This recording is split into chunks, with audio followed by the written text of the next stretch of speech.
Welcome to the Olde Kennywood Railroad. We'll be departing the station soon. Please secure all loose articles, ensure small children are sitting towards the center of the seat, and that all arms, hands, and legs are always kept inside the car. All aboard? All right. As the intercom told us, this is the Kennywood Railroad.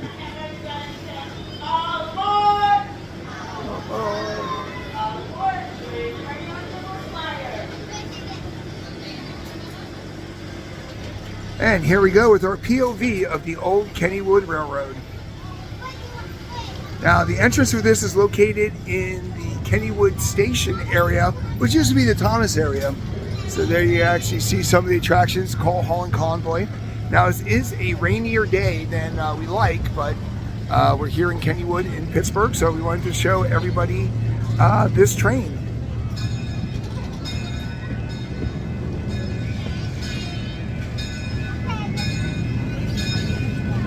Now, this takes you to areas of the park that you usually just can't get to.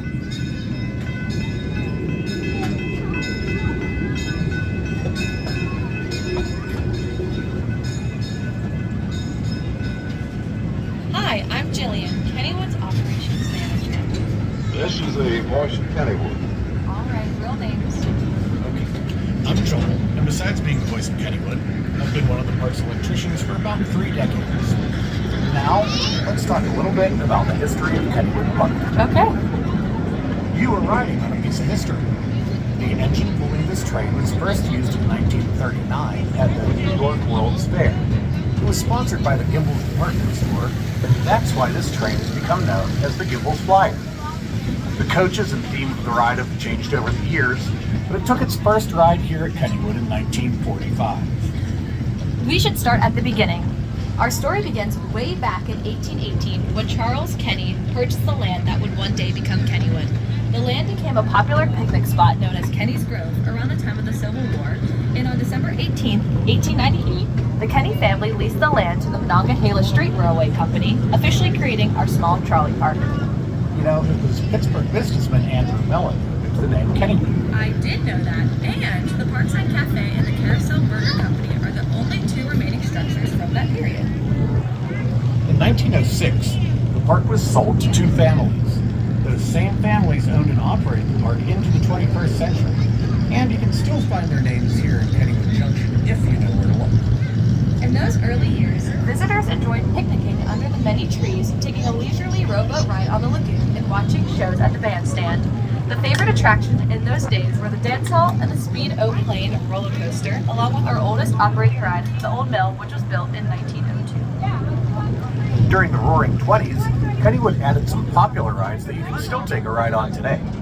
Our current Whip ride opened in 1926, followed by the Merry-Go-Round and the Turtle in 1927. We also went a little coaster crazy and added 3 coasters designed by John Miller. The Jackrabbit, Racer, and Pippin all use the natural topography of our land, and each has its own uniqueness. This is also the decade that the famous Kennywood arrows were first seen to help travelers find the park. In 1930, Harry Traver designed 2 new rides for the park, the Auto Race and the Laugh in the Dark. These would be the last new attractions for many years because of the Great Depression. Many parks had to close. Kennywood survived due to the dedication of its guests and employees. You worked here back then, didn't you? I am not that old. Admission was free in those days, and many people spent their days playing skee-ball in the Penny Arcade, dancing at the dance hall, or enjoying zoo-related attractions like the Monkey House. There were also many appearances by popular band orchestras and other local personalities. Eventually, the Depression subsided, and in 1936, Kennywood built a new walk-through dark ride, Noah's Ark. Ironically, this was also the year of Pittsburgh's great St. Patrick's Day flood.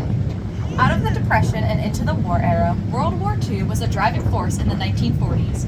Kennywood's own radio station, the Voice of Kennywood. I recognize that name. I'm sure you do. But this Voice of Kennywood would broadcast news from the front lines of the war from the middle of the park. 1941 provided some much-needed laughter with the debut of Laughing Sound. And the post-war baby boom saw the addition of the Little Dipper roller coaster and an expansion of Kittyland, which was one of the largest in America. And as the nation entered into the television age in the 1950s, so did Kennywood. Our band shell became host to many celebrities in the day, the Lone Ranger, Clarabelle the Clown from the Howdy Doody Show, and my favorite, the Three Stooges, just to name a few. That decade also saw the addition of our fall fantasy parades and the fondly remembered kitty Cadillacs.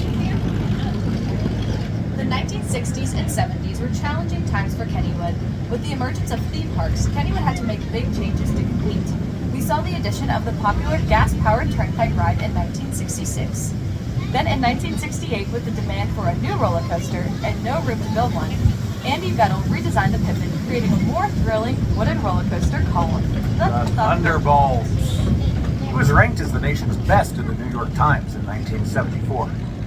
In 1975, Kennywood made the decision to build its first $1 million ride, the Log Jammer. This helped launch us into a new era. We also decided to retire the popular characters of Henry and Howdy Doody and create our own mascots, including Kenny Kangaroo and Jeeters. But do you know the most important addition to the park in this era? Of course, it was the Potato Patch with its world-class french fries. We opened in the 80s with our first steel coaster, the Laser Loop. We added many other rides to our lineup, including the Gold Rusher, Pirate, and the Wave Swing. In 1985, we replaced our Music Plaza and the Little Dipper with the Raging Rapids, and in 1988, the park was immortalized by Rick Seebeck's WQED documentary, Kennywood Memories. We also added to our family in the 80s by gaining two sister parks, Idlewild and Sandcastle. The 1990s roared to life with the addition of the world's fastest roller coaster, the Steel Phantom. We also added our biggest expansion to date, Lost Kennywood. You know, lots of people notice that Pittsburgh is spelled without an H on the entrance building, but that's not a mistake. Nope. This was themed after Oakland's Luna Park from the turn of the century, and that's how Pittsburgh spelled its name at the time. Lost Kennywood brought the addition of the indoor spinning coaster called the Exterminator and the 251-foot tall Pitfall Drop Tower. This is also when we were first recognized as a National Historic Landmark and when we celebrated our 100th anniversary. It was time for the turn of another century, and using techniques we learned on Thunderbolt, we adapted the Steel Phantom into the Phantom's Revenge in 2001. We also added other new thrilling attractions like Air 360, Skyrocket, and Black Widow. The year 2002 saw the end to our old tradition of closing on Labor Day. During Phantom Fall Fest, our family-friendly park transforms into a haunted thrill experience after dark. Starting in 2011, guests could enjoy millions of lights and even some of their favorite rides in the winter at our Holiday Lights Christmastime celebration. In 2019, Kennywood again became home to the state's tallest and fastest coaster with the debut of the Steel Curtain.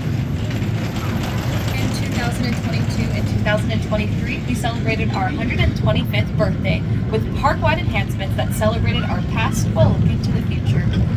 While a lot has changed over the years, one thing never will. Kennywood is a place to escape from the hustle and bustle of everyday life and create new memories together. We hope you enjoyed your ride on the Olde Kennywood Railroad. We look forward to entertaining you and your family for generations to come. And that is the POV of the Olde We're Kennywood almost back at the Railroad. station. Please make sure that you gather all your loose articles and remain seated until the station attendant gives you the all clear. Thanks for riding the Olde Kennywood Railroad. We'll see you on your next adventure soon here at Kennywood. If you like what we do, make sure you like and subscribe. And if you want more Kennywood, check out our playlist above.